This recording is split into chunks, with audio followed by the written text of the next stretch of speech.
తెలుసు కానీ అసలు ఇంత నేను అంటే నాకు 40 years ఇంత నీట్ గా మాట్లాడిన పబ్లిక్ రిప్రజెంటేటివ్ అంటే ఒక లేడీగా ఎంత బాగా అంటే ఆల్మోస్ట్ నేను చెప్పాలనుకునేవన్నీ కూడా మేడం కవర్ చేసేసారు. విన్నది అందరూ మళ్ళీ క్వశ్చన్స్ రేస్ చేయమంటారు. లాస్ట్ లో ఒక టెస్ట్ పెడతాం. మీరు విన్న దాంట్లో మేము పాయింట్స్ చెప్పిన వాటిలో మీరేమి అర్థం చేసుకున్నారు? One of you should answer.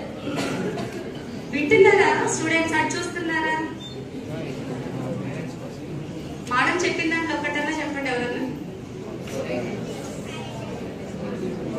అసలు ఎంత క్లియర్ కట్ గా చెప్పారు చూడండి ఆవిడ చూసి.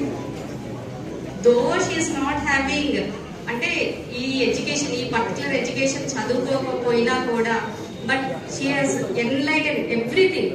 అంటే అబ్దుల్ కలాం గురించి చెప్పారు, తర్వాత విజన్. ఇప్పుడు మనకి మీరందరూ ఇంటర్మీడియట్ నెక్స్ట్ ఏంటి వెళ్ళాలని అంటే engineering medicine, engineering or medicine అంటే ఇంకొకటి ఏం లేదు ఇంకా. No, scientist, agriculture, nothing else, only medicine అంటే డాక్టర్, ఇంజనీర్. ఇంకా ఉండే ఆప్షన్స్ ఇంకేం లేవు. ఆప్షన్స్ చూసారు ఎప్పుడు ఇంకేం ఆప్షన్స్ ఉన్నాయని? వచ్చేటప్పుడు ఉంటాయి మనకి ఆప్షన్స్. అంటే ఎంసెట్ లో మంచి ర్యాంక్ వస్తేనే మనం ఇంజనీర్, మెడిసిన్ సీట్ వస్తేనే మనం బైపీసీ. అంటే మెడిసిన్ కోసమే బైపీసీ కాదు, డిఫరెంట్ ఆప్షన్స్ ఉన్నాయి మనకి ఇక్కడ. వాటి గురించి ఎలక్ట్రానిక్ గ్యాడ్జెట్స్ అలౌడా ఇక్కడ? ఇంటికి వెళ్ళిన తర్వాత మీ డే స్కాలర్స్ అందరూ ఇంటికి వెళ్ళిన తర్వాత ఎలక్ట్రానిక్ గ్యాడ్జెట్స్ తో స్పెండ్ చేస్తారా టైము? నిజం చెప్పండి.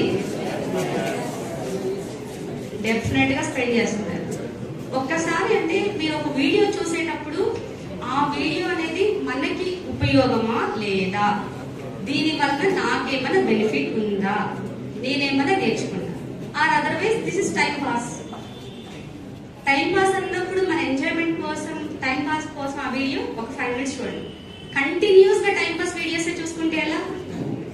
You should not waste your time. Time చాలా వాల్యుబుల్. ఇంటర్మీడియట్ ఎడ్యుకేషన్ అనేది ఒక బ్రిడ్జ్. అంటే మీ చైల్డ్హుడ్ కి అడల్ట్హుడ్ కి ఒక బ్రిడ్జ్. పేరెంట్స్ ఎన్నో సాక్రిఫైసెస్ చేసి అంటే వాళ్ళు కొన్ని వాళ్ళు వదులుకొని మన ఒక మంచి డ్రెస్ కావాలి, ఈరోజు ఫేర్వెల్ పార్టీ ఉంది, లేకపోతే డీజే ఉంది అని అంటే కొంతమంది పేరెంట్స్ సింగిల్ చైల్డ్ ఉన్న వాళ్ళు గొడవ చేస్తే డెఫినెట్ గా ఆ పేరెంట్, మదర్ కానీ ఫాదర్ కానీ వాళ్ళ ఇంట్లో ఎన్ని ఖర్చులు ఉన్నా కూడా అవన్నీ వదిలేసేసి మీ దానికోసం మిమ్మల్ని సాటిస్ఫై చేయడానికి వాళ్ళు ఎన్నో త్యాగాలు చేస్తున్నారు. మీరు అదే విధంగా ఉండాలి. ఎవ్రీ స్టూడెంట్ ఎవరు క్లెవర్ ఏం కాదు. అంటే ప్రతి ఒక్కళ్ళు క్లెవర్, ప్రతి ఒక్కరు పూర్ స్టూడెంట్ అనేవి లేదు. It depends upon our hard work, discipline, మన ఎఫర్ట్స్. అంటే మార్క్స్ తో ఉన్న స్టడీ కాదండి, అప్లికబిలిటీ. మన టీచర్స్ చెప్పింది అప్లికబుల్ ఎంత బట్టికి మన ఫ్యూచర్ లైఫ్ లో అప్లికబుల్ చేస్తాం. ఇంటర్మీడియట్ మార్క్స్ ఉంటాయి 1000 కి 995, 985 ఇవి score. This is not score. ఈ 995 మార్క్స్ ని నేను ఎలా ఫ్యూచర్ లో నా గోల్ కి ఎలా అప్లికబుల్ చేసుకోగలను అనేది you should listen to the teacher. అంటే టీచర్ పాపం బాదుకొని వాళ్ళ ఇంట్లో హడావుడిగా బయలుదేరి 7 గంటలకు ఇక్కడికి వచ్చేసి మనకి ఈవినింగ్ 7:30 వరకు వాళ్ళకి చిల్డ్రన్ ఉంటారు. మనకెందుకు? యాజ్ ఎ పేరెంట్ అంటే నేను కూడా, మా పిల్లలిద్దరు కూడా వాషింగ్లోనే చదువుతున్నారు. అంటే సింగిల్ గా అంటే ఎలా అంటే పిల్లలు ఎలా అంటే ప్రతి ఒక్కళ్ళు పాజిటివ్ వేలో థింక్ చేయండి.